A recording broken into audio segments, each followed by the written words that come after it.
Bonjour peuple de Dieu, je nous espère bien portant là où nous sommes et la grâce de Dieu nous est favorable en cette journée. Je réponds au nom de Limpiana, votre frère, serviteur de l'Éternel. Et en ce jour, nous serons en train de partager et nous exhorter sur un sujet que le Seigneur a à nous inspirer. Et nous croyons que le Seigneur est en train de visiter tout un chacun de nous là où nous sommes. En fait, nous allons avoir un petit moment pour prier afin d'ouvrir cette session et la recommander entre les mains du Seigneur. Père éternel, je te bénis pour ce temps. La Bible me dit, tu envoyas ta parole et ta parole a guéri, Seigneur. Et nous croyons que cette parole, Seigneur, serait en train de guérir chacun de nous. Touche-nous, édifie-nous, Seigneur, par ta parole. Réconforte, console les cœurs, encourage. Au nom puissant de Jésus-Christ, nous avons prié. Amen. Nous étions déjà là et nous allons rapidement ouvrir nos Bibles. J'ai ma Bible ici, électronique, dans le livre de Jacques. Je vais lire à partir du premier chapitre jusqu'au verset où nous allons arrêter. Jacques, le chapitre 1er, le premier verset, la Bible dit ceci. Jacques, serviteur de Dieu et du Seigneur Jésus-Christ, aux 12 tribus qui sont dans la dispersion. Salut.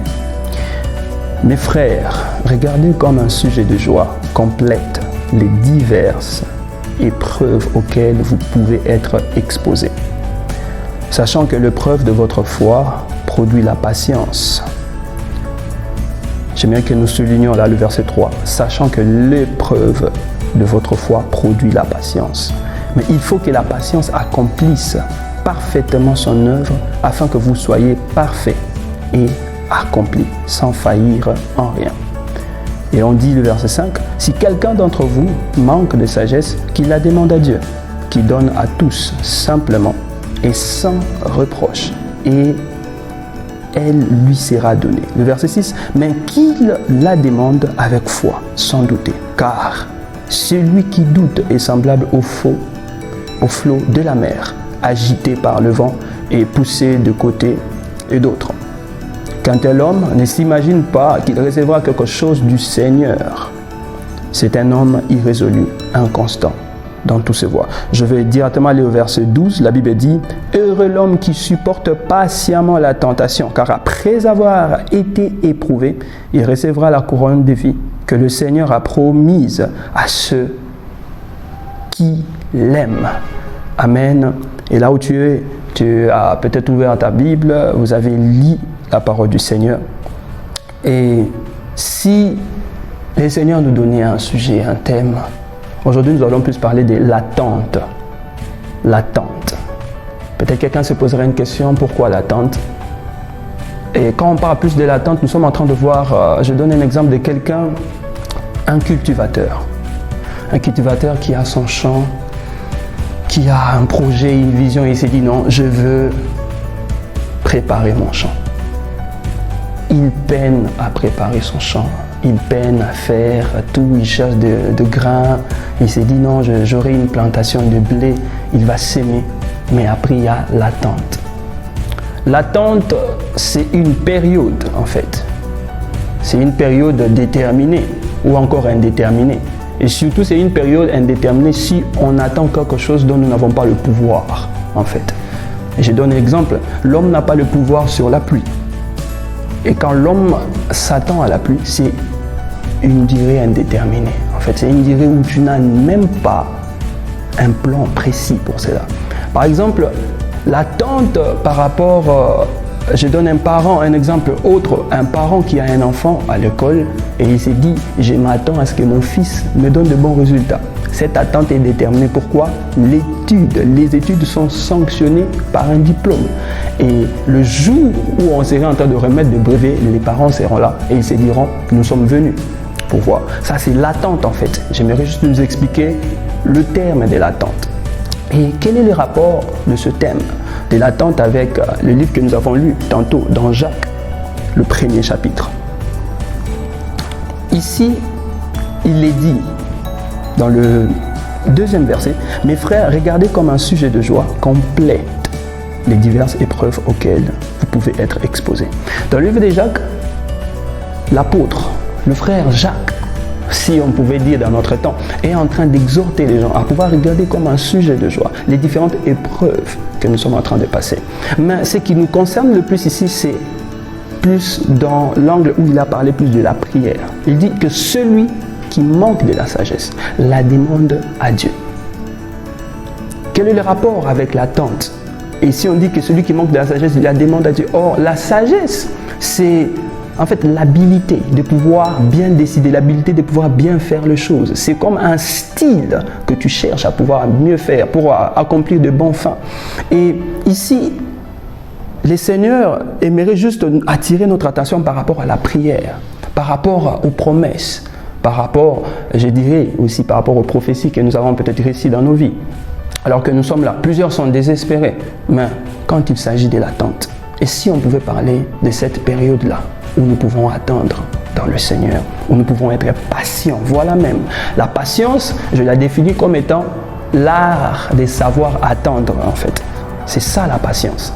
Et lorsque nous avons lu dans les dictionnaires disent la patience, c'est cette habilité-là à attendre quelque chose qui tarde à venir ou encore qui tarde à se faire. Et le Seigneur aime les personnes qui sont patientes. Le Seigneur s'attend à ce que nous puissions développer cette patience-là. Alors, Jacques dit que celui qui manque la sagesse la demande à Dieu. Pourquoi? Lorsque nous passons par des moments difficiles, par des épreuves de la vie, il y a des choix et des décisions. Des fois, nous sommes poussés à prendre. Et quand on dit prie afin que Dieu te donne la sagesse, c'est pour que Dieu t'aide à savoir à quel côté tu serais en train d'aller, quel est le choix que tu dois faire, afin que tu ne sois pas ballotté à tout vent. Et puis on dit ceci, quand il serait en train de prier, certaines personnes diront, la prière qui exige la foi, c'est seulement la prière qui serait en train de satisfaire un grand besoin. Non, la sagesse est aussi très importante dans la vie de l'homme, par rapport au choix, par rapport aux décisions en fait. Il dit qu'il la demande avec foi, sans douter. Si nous ouvrons les Écritures, on dit dans le verset 6, mais qu'il la demande avec foi, sans douter, car celui qui doute est semblable au flot de la mer agité par le vent et poussé de côté d'autre. Qu'un tel homme, dit le Seigneur, ne s'imagine pas qu'il recevra quelque chose de la part du Seigneur. Qu'un tel homme ne s'imagine pas. Après avoir prié, il y a l'attente. Après avoir sémé, j'aimerais juste t'encourager, après avoir sémé, il y a cette période-là de l'attente. Et c'est parmi les plus grands problèmes dans le monde d'aujourd'hui. Les gens sont pressés. L'apôtre Jacques continue dans les autres chapitres disant ceci, vous priez et vous ne recevez pas, parce que vous priez mal, dans le but de satisfaire vos propres besoins. Je me dis, quelqu'un est en train de prier à Dieu, mais il exige le Seigneur une qualité en fait, une catégorie de choses qu'il aimerait. Quelqu'un qui est en train de prier à Dieu, il exige à Dieu une chose. Il dit, Seigneur, moi j'aimerais que tu accomplisses ça de cette façon, alors que nous appelons le Seigneur Adonai. Quand tu lis Genèse, le premier chapitre, on parle de Dieu, le Créateur, celui qui créa toutes choses. Il connaît toutes choses. La Bible dit, l'Esprit du Seigneur mouvait au-dessus des eaux. Lorsque tout était informe et vide, avant que tu sois tissé dans le sein de ta mère, dit le Seigneur à Jérémie, je t'avais connu, je te connaissais. Et ce qui arrive, à cause du fait que nous sommes pressés, nous prenons d'autres chemins. Et nous sommes ballottés à tout vent, égarés. Et puis c'est où vient même la frustration. Bien aimé dans le Seigneur, c'est parmi de sujets qu'on ne nous dit pas directement, peut-être dans nos églises. Nous n'avons pas vraiment le temps de savoir qu'il y a aussi un temps d'attente. La patience ou encore l'attente dont nous sommes en train de parler, cela ne veut pas dire que Dieu tarde à agir dans nos vies. Non, le Seigneur ne tarde pas à agir dans nos vies. Nous allons lire rapidement dans Luc aussi, le chapitre 18, pour comprendre encore une fois en profondeur. Luc, le chapitre 18.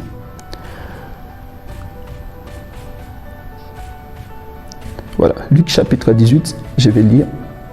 La Bible dit le premier verset, Jésus leur adressa une parabole pour montrer qu'il faut toujours prier et ne point se relâcher. L'attente. La patience, c'est savoir attendre. Je suis patient envers toi, Seigneur. Je ne veux pas capituler. Je ne veux pas abandonner. Je ne veux pas délaisser. Je continuerai.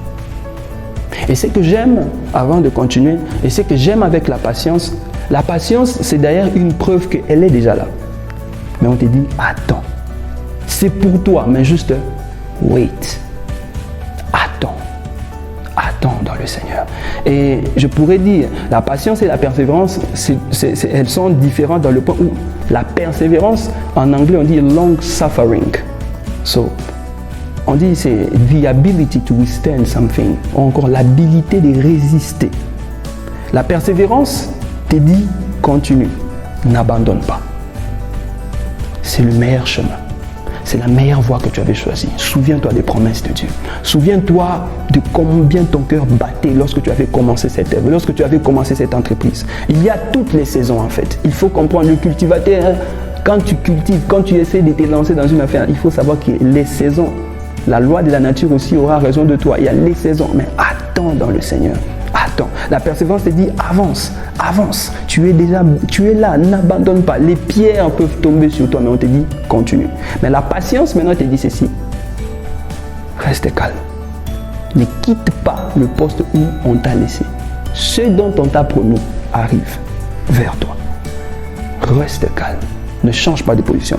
Il dit ceci. Luc 18. Le premier verset. Jésus leur adressa une parole pour montrer qu'il faut toujours prier et ne point se relâcher. Il dit, il y avait dans une ville un juge qui ne craignait point Dieu et qui n'avait d'égard pour personne. Il y avait aussi dans cette ville une veuve qui venait lui dire, fais-moi justice de ma partie adverse. Pendant longtemps, il refusa. Mais ensuite, il dit en lui-même, quoique je ne craigne point Dieu et que je n'ai d'égard pour personne, néanmoins, parce que cette veuve m'importune, je lui ferai justice, afin qu'elle ne vienne pas sans cesse me rompre la tête. 6. Le Seigneur ajouta, attendez ce que dit les juges iniques, ou encore les juges injustes. Et Dieu ne fera-t-il pas justice à ses élus? Tu es l'élu de Dieu, qui crie à lui jour et nuit. Et tardera-t-il à leur égard? Ça, c'est le Christ en fait. Ce n'est pas un autre homme qui a parlé, c'est Jésus-Christ qui dit. Est-ce qu'il tardera à leur égard? Maintenant, le verset 8, c'est un verset complexe. Il dit ceci. Je vous l'ai dit, il leur fera promptement. Promptement qui veut dire qu'il leur fera rapidement justice. Donc, Dieu est empressé à pouvoir te faire justice. Dieu est empressé à pouvoir nous faire du bien. Je vous dis, bien-aimé dans le Seigneur, Dieu est pressé à venir vers toi pour te sécuriser. Mais il y a une chose, il dit, mais quand le Fils de l'homme viendra, trouvera-t-il la foi sur la terre? De quelle foi il s'agit? De quoi le Christ est-il en train de parler? Trouvera-t-il des personnes toujours là à pouvoir s'attendre à Dieu?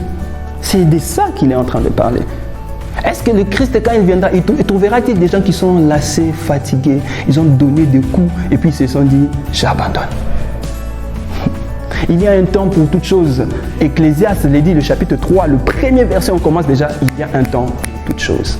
Il y a un temps où Dieu te dit persévère et il y a un temps où il te dit abandonne. Dans l'abandon, c'est où maintenant l'art ou encore l'école de la patience commence dans la vie. Mais il est difficile d'abandonner aujourd'hui. Aujourd'hui, nous sommes prêts à pouvoir continuer certaines choses. Et ce qui est bien, certes, les gens de ce monde te donneront des conseils, ils te diront non, il faut continuer, il ne faut pas abandonner, tu vois, mais Dieu te dit, reste calme, tu vas t'épuiser pour rien. Et le Seigneur est avec toi. Le Seigneur est avec toi. Il dit, lorsque le Christ, le Fils de l'homme viendra, trouvera-t-il encore la foi sur la terre? On peut croire en Jésus-Christ, mais on ne le fait pas confiance.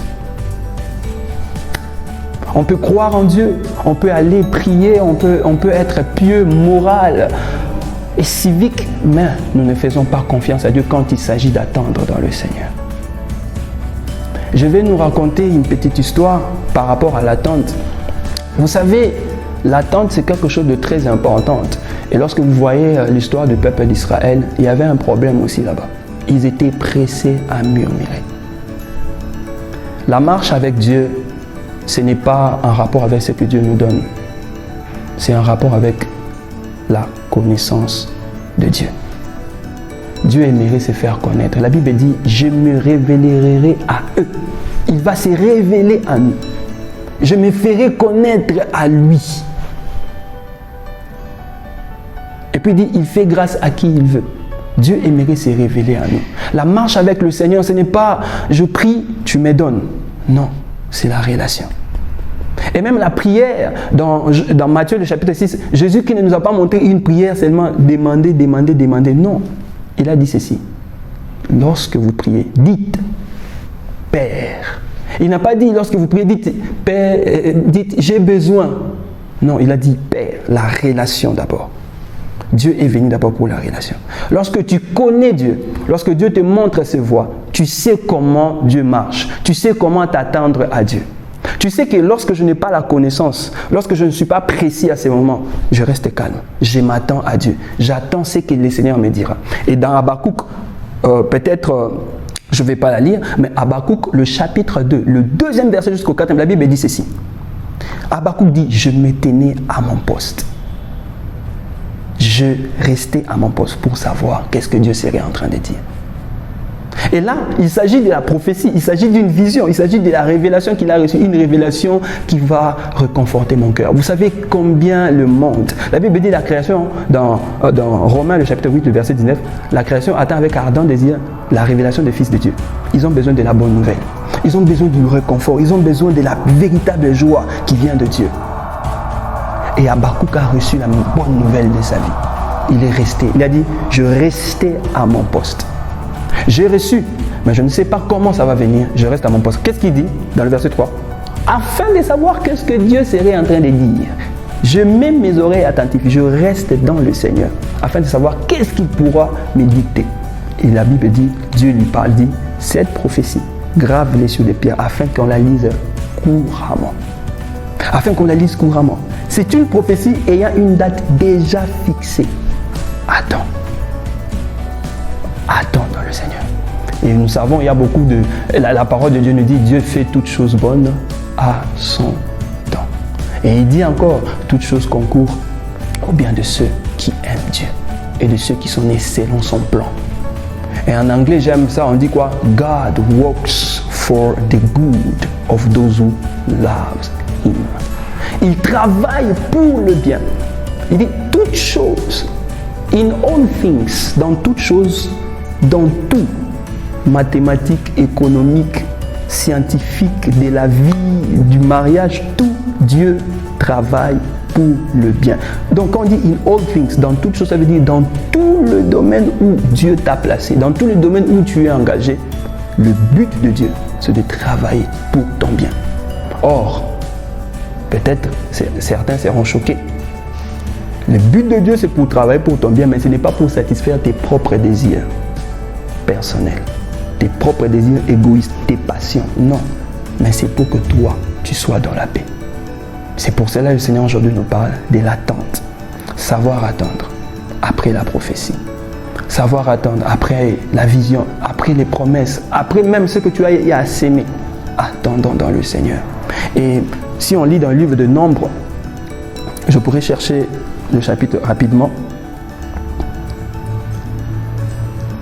Dans le livre de Nombres, on est en train de nous parler de Moïse. Nous sommes toujours dans l'attente. Et le Seigneur est en train de louer une qualité à Moïse, en fait. Voilà, Nombre 12, 3, le chapitre 12, le verset 3. La Bible dit ceci.